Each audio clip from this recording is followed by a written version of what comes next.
Isang masayang umaga na naman sa aking day off. Imbis na nag-day off, naghahakot ng mga buhangin at simento. Ayan, para sa pagpaayos ng bahay. Napagod na nga ako rito. Dami kong hinakot. Isa-isa ko yan hinakot sa likod bahay. Katapos, tamang halo lang ng mga simento. Fast forward na natin para mabilis. Time lapse muna guys.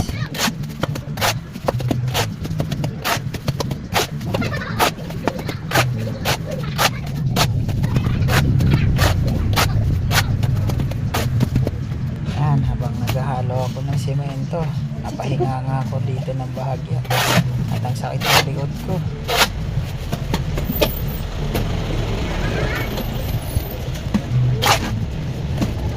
Ganito pala kahirap ang trabaho ng isang construction.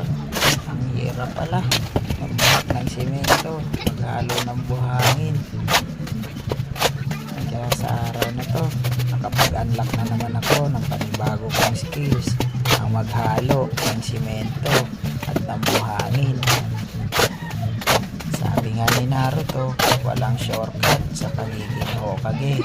Kaya ganun din ako para maging success. Kailangan ko din maghirapan at pagsumikapan para maging success. At tulad ng sabi ni Yalu, lahat ng bagay pinaghihirapan. Kung gusto mo talagang makuha yung pangarap mo, kailangan mo magsumikap, gawin mo ang lahat ng kaparaanan para maging matagumpay ka sa lahat ng bagay na gusto mo makuha. Patulong na nga ako dito sa kasama ko, kapit-bahay ko nga pala, kasi hindi ko talaga kaya, mag-isa lang akong maghahalo at maglilinis ng buhangin na may simento kapagkabit sa likod ng bahay namin. Pwede tubig man? Tubig! Tubig?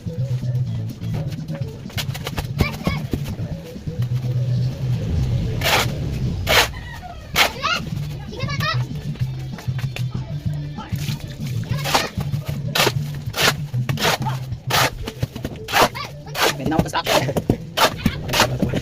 Nalaki yung siko.